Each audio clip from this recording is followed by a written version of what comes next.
So my hiring manager, I want to challenge him or her, but they always say, no, but we're looking for the best. We're just hiring the best. And I don't know what to do then, because they have already a picture in their mind of what is, this is in their perception the best.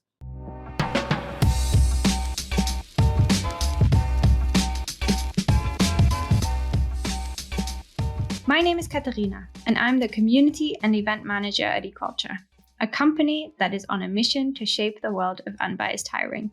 Welcome to the Oops, I'm Biased podcast.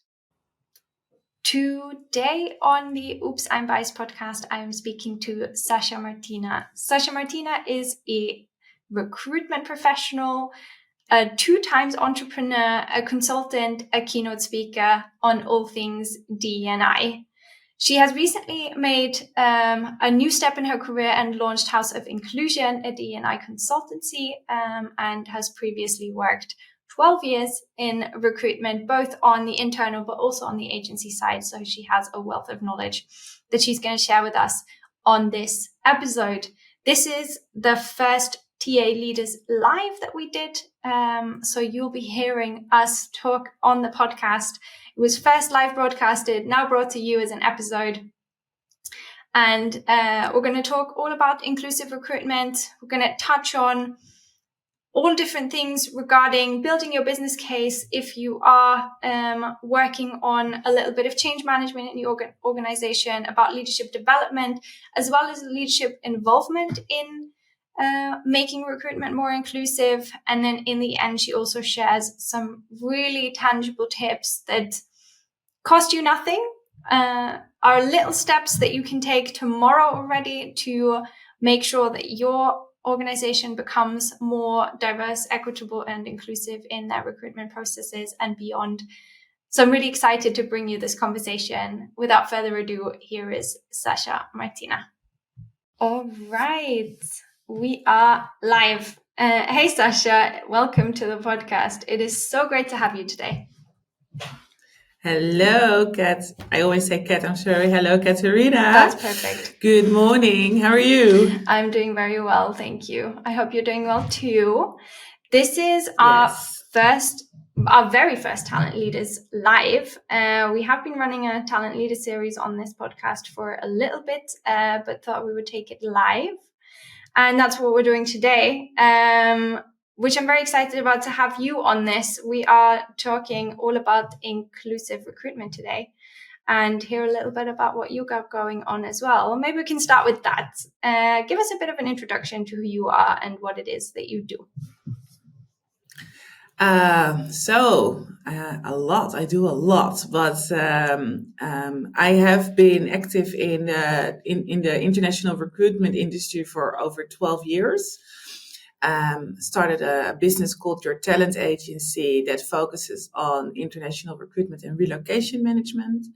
And since of last year, I've launched a new label, which is called House of Inclusion, in which we help companies build and get better in inclusivity and diversity from the inside out. And next to that, I'm a public speaker. I speak a lot about the topics under the umbrella of diversity, equity, and inclusion. And I can go on and on and on and on. But I think those are the most important things for now to know. Nice. I had a quick look on your LinkedIn and saw that you have, as you say, over 12 years of experience in recruitment. 7 of those are in entrepreneurship, running your own agencies. What was your first sort of introduction to recruitment, and what's the passion around it for you? So my first introduction was right after my graduation. So I studied international fashion management, but when I graduated, it was 2009-ish, and the fashion industry was, like the rest of the world, in total crisis. So there were almost no proper jobs on the market. I already had like an internship, sort of part-time job at a consultancy, IT consultancy agency, where I did everything from HR to picking up the phone to bringing the post around. Back then, people still send a lot of post. But I loved the HR recruitment part the most. I was like, oh, this is magical. Every time people came in, and then the people that had the interviews, the hiring managers, were I don't know, they were for me sort of magical in how they looked at their candidates and how they quickly decided if it was a match or not. And I already felt very drawn to that. So they advised me to just put my CV on back then Monster Board. Oh, you wow. remember Monster Board? And I got like so many reactions. I talked to a lot of agencies, and eventually I just picked the one that felt best. And started on the World Trade Center in Amsterdam, working for an agency there. So that was I think my first touch base with recruitment, and I just fell in love with the profession because every time you can make so many people happy, you can make your clients happy, you make your candidates happy, you make yourself happy. And so every time I found a new layer of interest, and I saw throughout those 12 years all different sides of the table, from startup to scale up to corporate to freelancing to high volume to very complex roles. I think, I touched base on almost everything throughout the years. Yeah, that's very fascinating to have that experience of seeing from different perspectives of the table how that profession and that field goes. I think that makes you makes of a wealth of knowledge that you have and experience. Somewhere along the line, DE&I came into the picture for you, because I don't think that it was a focus for you from the outset. How did that happen? No, it wasn't. But also I learned, looking back, that the wording about diversity, equity, and inclusion are still pretty new for most people. So all of a sudden it's there and it's all over your timeline. But if you asked 3 to 5 years ago, I don't think a lot of people even knew the existence of the words. And looking back, I think it's always been like a red thread throughout my life and throughout my career. Speaking up for those who couldn't speak up for themselves, fighting harder for the candidates who came from a minority background, challenging my hiring managers into speaking to other types of candidates and not looking at educational levels, or not just focusing on the fact that somebody didn't speak Dutch, for example. So if I look back, I think it's always been there. But the real trigger for me to start focusing more and more on it started about 3 years ago. Nice. Yeah. You say such an apt thing of saying, well, DE&I in its conception now is quite a new thing. It's been around for a while in different contexts, but it's nice that we can label it now and sort of put a name to what we're trying to do. I think that is wonderful. Yeah, exactly. Yeah, which leads me quite nicely into what this podcast is about, and this TA Leader Series is about inclusive recruitment. Could you give me your own definition of what inclusive recruitment is, and then maybe also explain a little bit what it means to you? Of course. So for me, because I think if you ask 10 people, you will get 10 different answers, but I hope there's a lot of overlap in the way people answer this. I think inclusive recruitment and inclusive recruitment processes are really about taking the candidate as a central point and making sure that everything is guided and created in the terms of a candidate, making sure that they have a safe and good experience. So in the past, we talked about candidate experience is very important. And it was more from a perspective of, do we make sure that they get informed in time? Do they get a follow-up call or follow-up email? But nothing about how do we make sure everybody gets the same opportunity, the same treatment. And we think about how do we make everybody feel safe from the start. I think that's a sort of deeper layer that we're now discovering and we're touching upon. For me, inclusive recruitment is all about that. So that makes sure everybody that goes into your process also leaves as an ambassador, because obviously you cannot hire everybody. How do you make sure that they will always talk about you in a positive sense? And that's also because of the experience they had. And if they felt like, I have been treated exactly the same like all my competitors, and it's not everybody comes from a certain group or certain studies, or it's a friend of the hiring manager, or, well, we all know the examples of where in your gut feel like this has not been a fair process. And inclusive recruitment is all about building the fair as possible processes so that the candidate feels safe and not disencouraged for the future of their career. Yeah. What I hear you say is inclusive recruitment has a lot to do with equal opportunities, candidate experience, and then also you mentioned something around psychological safety, making sure that the candidate feels safe and understood in who they are in that process. How have you, on both sides of the table, as a recruiter, but also maybe as an agency or internal recruiter, but also as an external one, how have you made that happen? What have you sort of seen work in your experience? It's really about taking the extra step, taking the extra mile. And for me personally, it was more convincing the hiring side, so hiring management side. Also, in my case, a lot of times my clients' hiring management, that you really had to show their perspective of how it is from the eyes of a candidate who are already nervous, even going into the process. Especially people who come from a minority background know that the chances are not always, are more against them than for them. So they come with a different, I would say, baggage of expectations maybe. And a hiring manager plays such a big role in creating that psychological safety and making sure that people feel safe and secure to share, and also feeling treated equal. So for me, it started a lot with talking to my hiring managers, challenging them on almost trying to look through other person's perspectives, which is very difficult. I always compare it a little bit with privileges, right? If you have it, you're not aware of it, but if you don't have it, you are very aware that other people have it. And that is almost what happens in a lot of times with the recruitment processes as well, that hiring managers think, it's they will understand, or it's not such a big deal, and candidates feel, I have a lot of like very heavy, horrible stories of how people get so insecure because of how they have been treated in the past. So I think it's very important if you are a recruiter or if you are in HR and because everybody knows, that you sort of educate your managers and challenge them as well in growing in this field, because it's really about growing and learning to see the other side.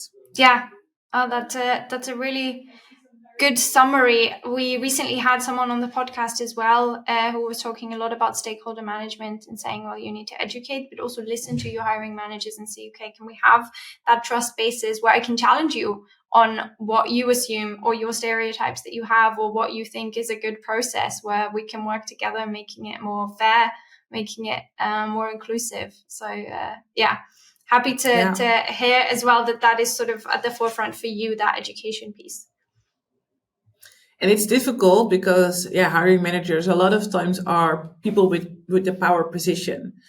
And they also believe that they, got there or they deserve that position, and therefore they have their vision is valued. But that doesn't always mean it's true. And it's the right thing to always implement with each of the processes that you roll out.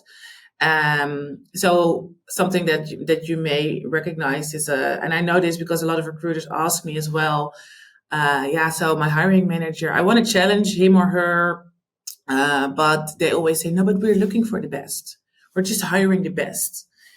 And I don't know what to do then, because they have already a picture in their mind of what is, this is in their perception the best. So a good piece of advice could be to make them look from the other perspective and ask them, like, but who decides what is best? Because if it's you, and together with you, it's for people who sort of are in that same bubble of equality there.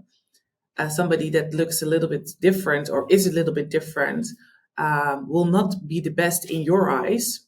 But if you ask me and I create that sort of baseline of what is best, you will get a different answer.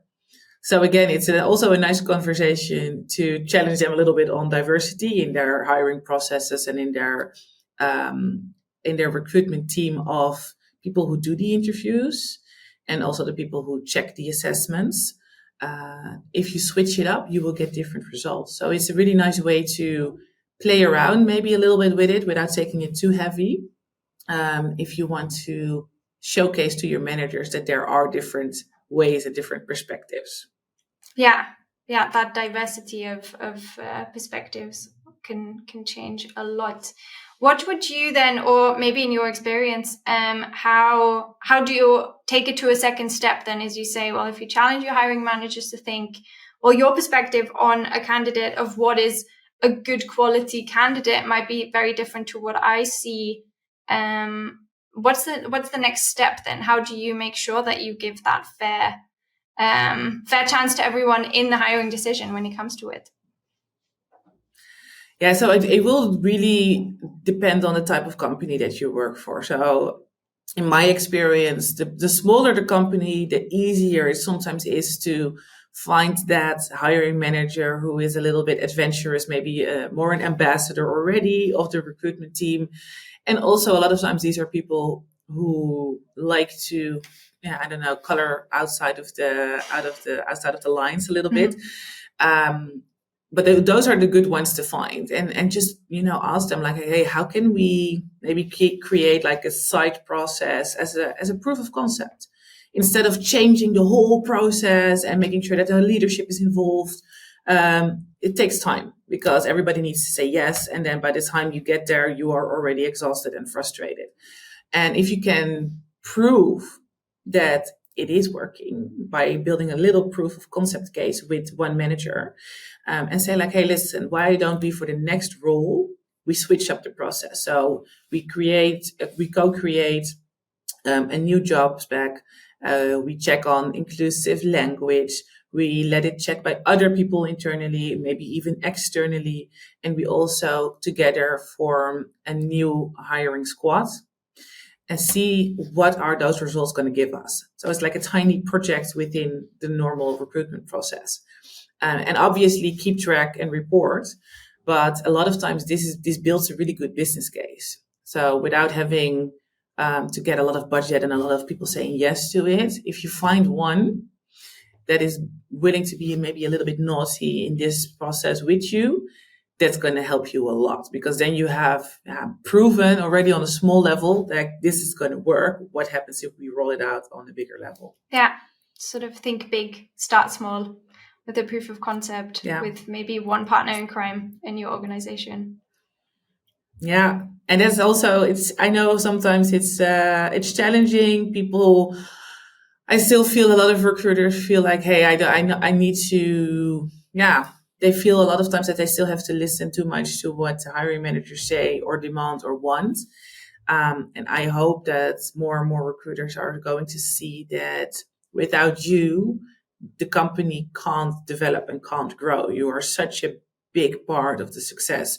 You're the first person that a lot of candidates see and speak to. So you're also sort of the gatekeeper, and therefore you have a big role into play, like who's coming in and who's not. And if you want to build that equality basis, it basically starts with you.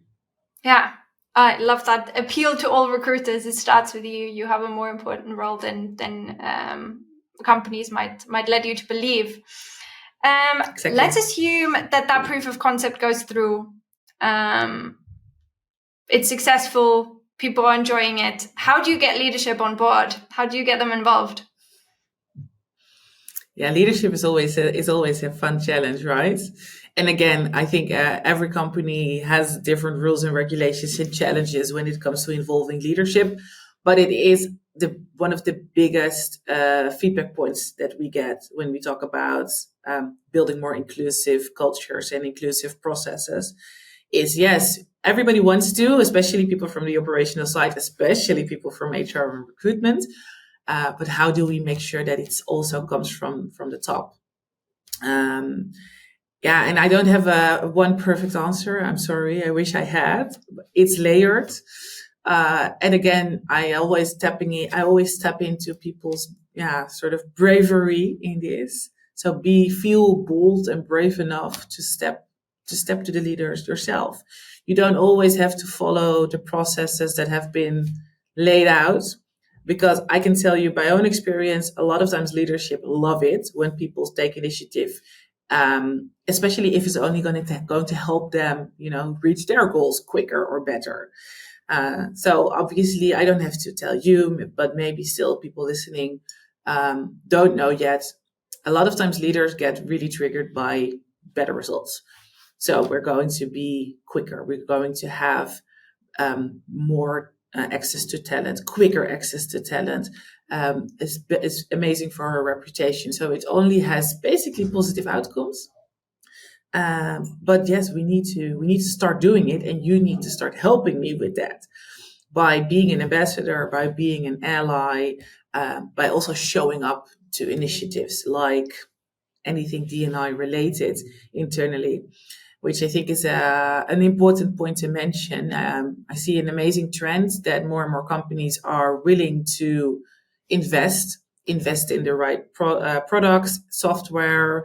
They invest in speakers, workshops. So a lot is happening.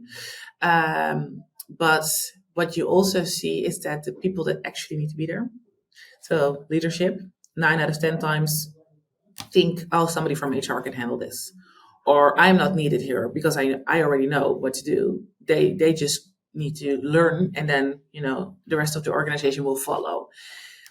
And that's a huge blind spot, because most of the time, the higher you come, the more blind spots there are, and the more privileged people are, and therefore are not always aware of the little things that they can also do by making sure that that the processes and the culture becomes equal. Yeah, I see that that's probably one of the biggest pain points for recruiters and HR professionals, in saying, well, it's always pushed down towards us to say, well, if we need to learn or adopt something new, it's you guys, it's not leadership that needs to spearhead that. Do you think Exactly.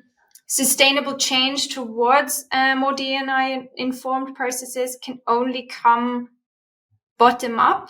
And are they the most successful, or have you seen it the other way as well, where you have a leader who's the champion of it? And how would that go? I've seen both, but bottom up only works if there is at least some involvement from leadership. So a lot of what we see more with bigger corporates is that from bottom up, they just arrange budget or get budget and decide what they're going to spend it on. And after they've built the business case internally, they showcase it, and leadership is like, "Oh, amazing! Thank you for doing this." So they've been a little bit in the naughty route. They just did it and then explained later why they thought it was an amazing idea. But you also obviously have companies where it is a bit more hierarchical, and they have to go through certain status and phases to get approval. It just takes longer a lot of times. If it doesn't come from within, from the intrinsic motivation at the leadership level, a lot of times these successes fail, or they don't have the impact that they could have. So I don't think there's a perfect answer for it. These things take time. I do really see that there's a different type of leader. How do you say that? Getting more and more territory, winning more territory. So especially more in the startup and scale-up domain, and maybe it's a generational thing as well. There's different kinds of leaderships, and they're growing, and they're outperforming a lot of other companies. And corporates are looking at them as well, because they're like, what? How can they build something this successful in such a short amount of time with such less resources than we have? So the bigger the company is, the more difficult it becomes to change a culture. And also, that's inclusivity has everything to do with culture. So start early, and don't. I think especially for leaders, if you're a leader of a bigger company, don't feel disencouraged, because I don't think it's ever too late. But it will take maybe a little bit more from you and the rest of your team to get there. And just make sure you are present, that you're visible, that you're active, and that you're speaking up and speaking out. I think all of those things are not a lot of work, but it will make a big change. Yeah, that role model function for senior people in companies is really important, especially if we're then talking about from the perspective of a recruiter. It's much easier if you can identify one of those champions higher up in the tree, as it were, and then partner with those to get your business case up and running, and then to, well, hopefully escalate that up into leadership. But yeah, exactly. All easier said than done. As you say, it's probably a long road to get there. I think a key part in this that I would love to talk to you about is leadership development. You talked about there's a new kind of leader on the rise, a new kind of leadership style. What exactly is that, and how does leadership development play into DE&I initiatives then? Yeah, so the DE&I, and I would say more maybe inclusive leadership in this case. The new kind of leader is somebody who is not scared to be vulnerable, is not scared to showcase mistakes, and is super eager to learn instead of just saying, hey, we've always done it this way, or listen, I'm very aware of my privileges. You see that there's a very different sound coming from them where they say, oh my God, there's so much to learn. I didn't know. I'm becoming more and more aware of my own bubble, of my own privileges, and I really want to do better. And if they make a mistake, they will say, I'm sorry, I made a mistake. How can I do better next time?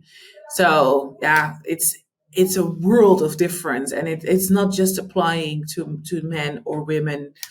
I think it goes across all genders, but we see definitely in the newer generations different types of leaders standing up, and I think that's super inspiring because they really live up to the open door policy, where they say my door is open, but the door is actually open if there already is even a door. A lot of times you see they sit between their people, they are actively involved, they know what's happening without micromanaging, and they talk to everybody, and they love to get mentored as well by people coming from different backgrounds. They love to be mentored by the interns. So all of these things I think are a really very cool development to see, and they invest in themselves. So they invest in learning on the go, and not just in how can I become the best CEO in terms of strategy, but also a lot of on soft skills. Yeah. I think probably the founders or / organizations and sort of HR leaders that you see a lot or hear a lot about are those kinds of people. I'm thinking of very specific people. Won't mention names now, but I do think the people that you come by on LinkedIn quite a lot, for me at least, are those kinds of people who door open, very open about exactly their mistakes, what they do right and wrong, owning that, and being open to learn. It's a really, for me, a very hopeful development sort of for any DE&I agenda. I do think that it takes a certain kind of person, and maybe I'm wrong and you can correct me on that, but I do think that sort of leadership style is born out of either experiencing it yourself or having seen people with less privilege to be able to empathize, because I think a lot of the inclusive leadership comes from empathy. Do you think that is a correct assessment, or am I wrong here? Yeah, I think you are very right. It starts with empathy. And empathy is also something difficult. It's not very tangible because, but you can train it. So you can work on your empathy, and you can grow in building empathy. But that starts with being open to it, and being vulnerable, and saying, listen, I am sometimes not aware of what's happening.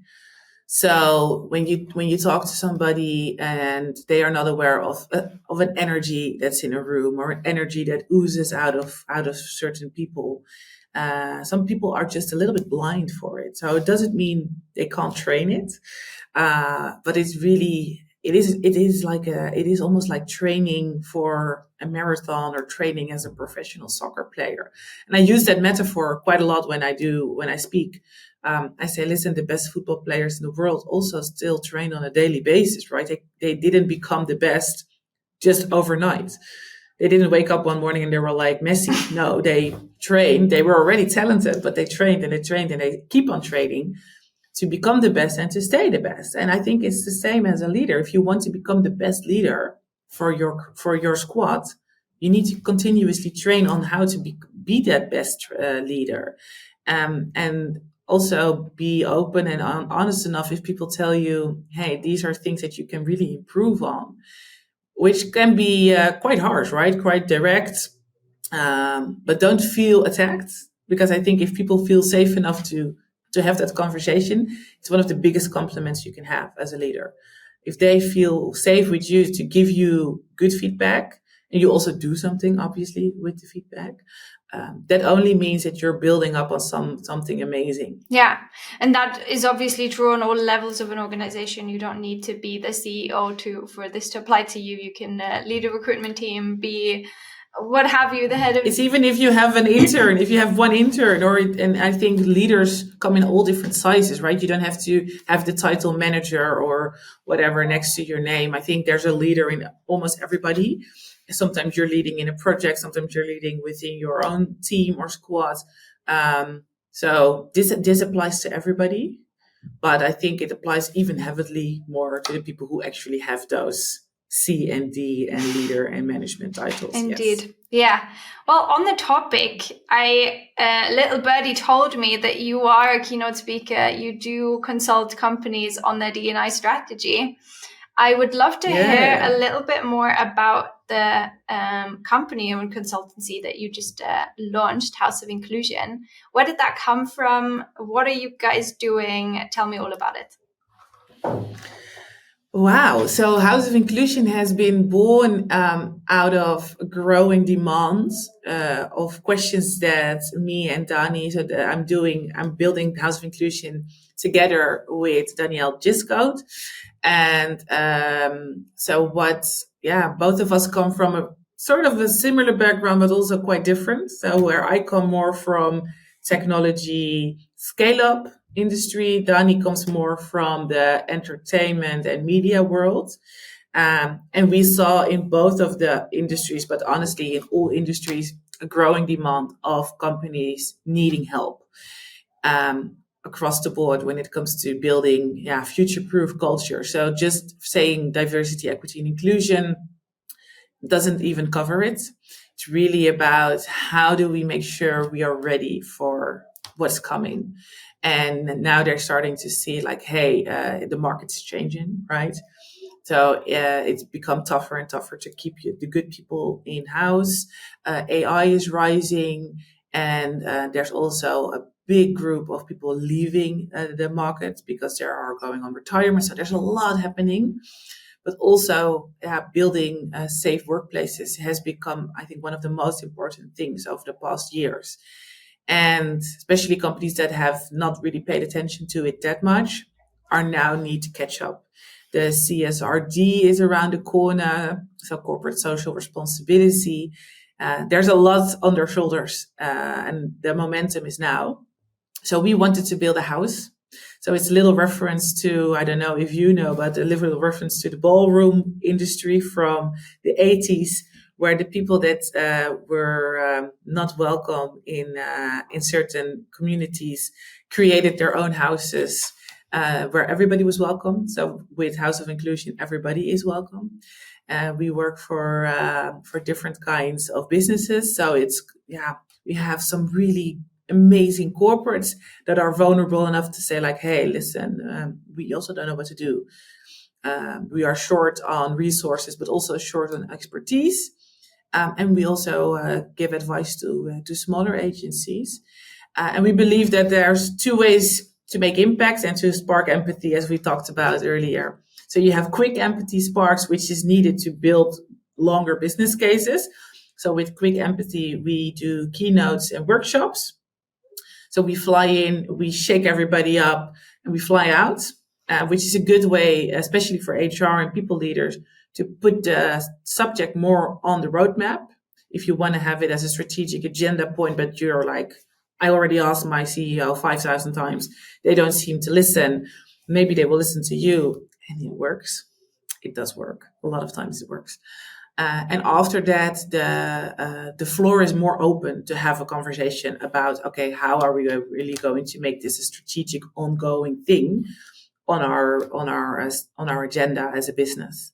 And then we build long-term advisory cases, and that's every time a made-to-measure solution, because every company is different.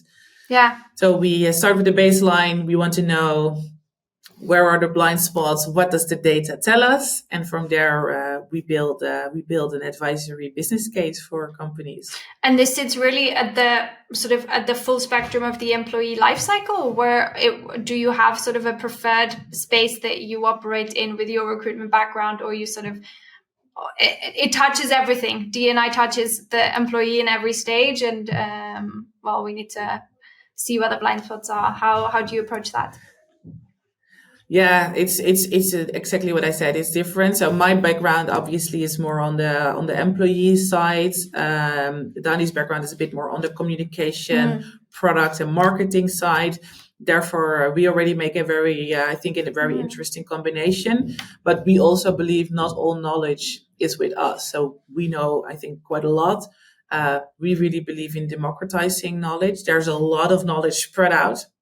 And there's a lot of companies doing amazing things, also like Equalshare, and that people don't know about. But we are not a software house. So if this is a solution that's going to help our clients, we want to bring it together. So we really believe in partnering with a lot of businesses that have the same vision and mission and that share the values. So we can build those inclusive cultures more together. And it's what you say. It touches everything. It touches suppliers. It touches how you build your products or your services, and are they accessible for everybody? So it's not just recruitment. Of course, we've been really focusing on the recruitment and the employee processes in this talk.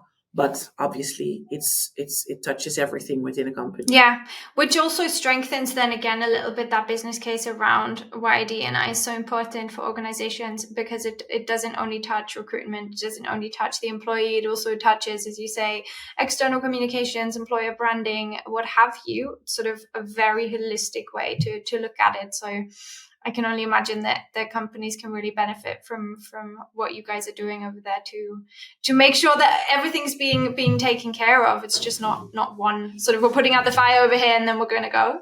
Yeah. Yeah. No, it's a marathon, and it's something you continuously will need to work on, and we are there to get people started and get structure in how are you going to do this on your own.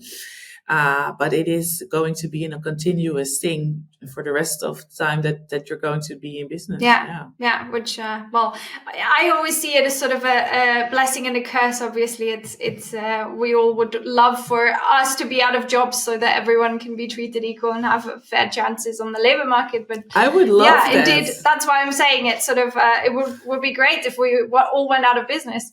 That means that our job is done and we've achieved our mission. Not the case. Yeah, I hope we get to live to see that. Yeah.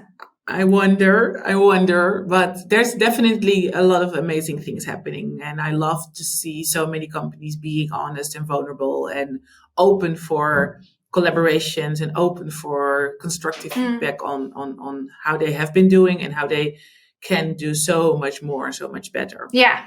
Well, my last question is around best practices that you can share with recruiters, with the head of recruitment who are listening now.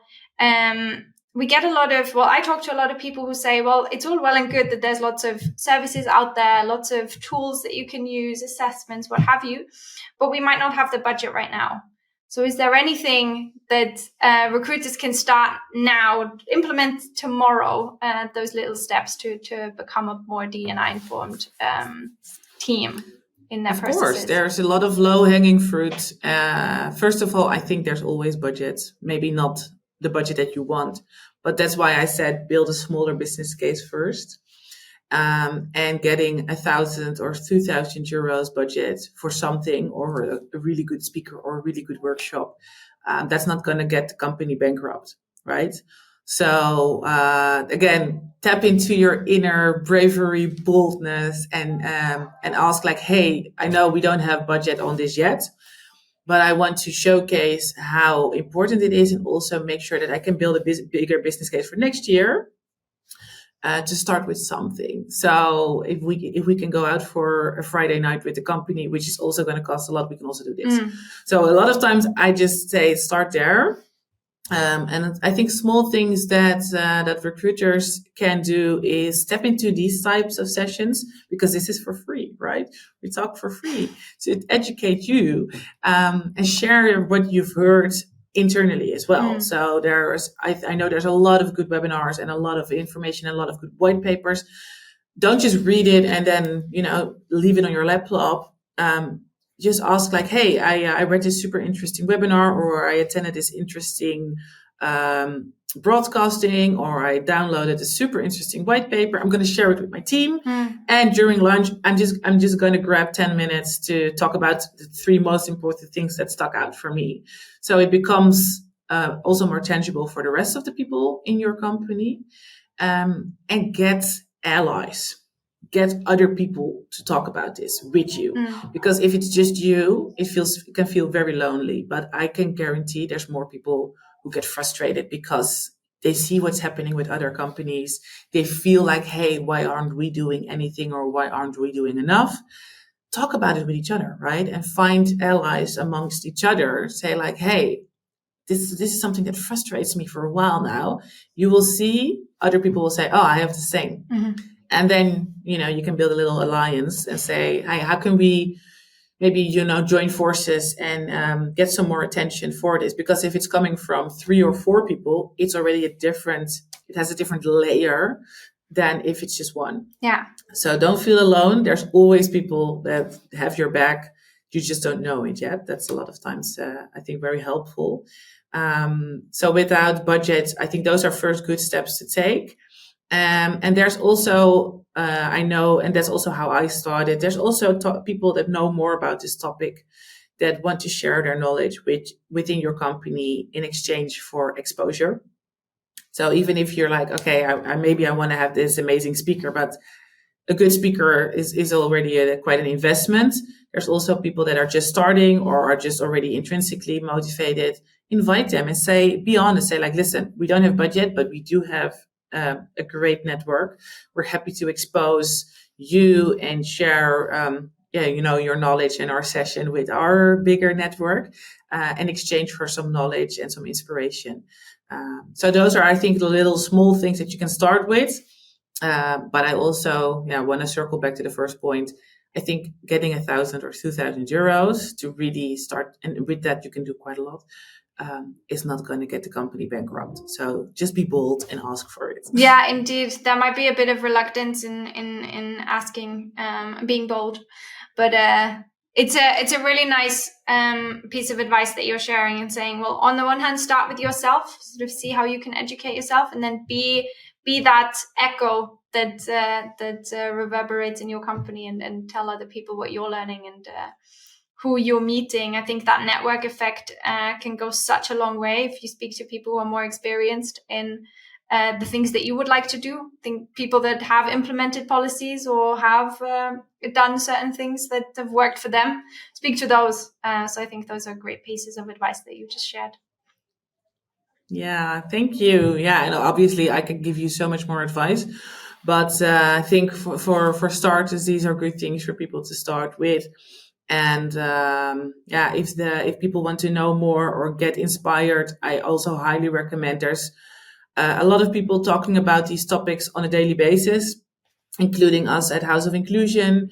We said we're going to just share inspirational things that hopefully open up the conversation within your company. So like, hey, did you know this, or did you know that, or wait, you know what I saw today? As little sparks of empathy. Yeah.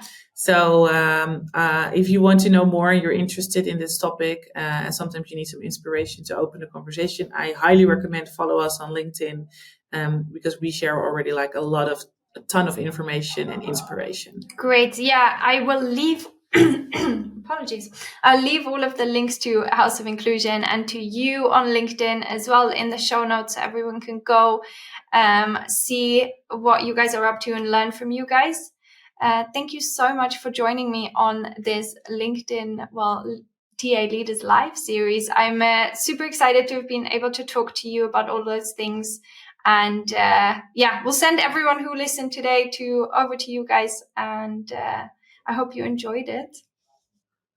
Yay, it was great. Yeah, I feel like we can talk for another 10 or 15 minutes, but let's be considerate of everybody's time. Indeed. And also our own time. So thank you so much. And I hope to see you soon. Yeah, speak to you soon. And thank you for everyone who listened today. I hope to see you in the next one. Bye. Bye.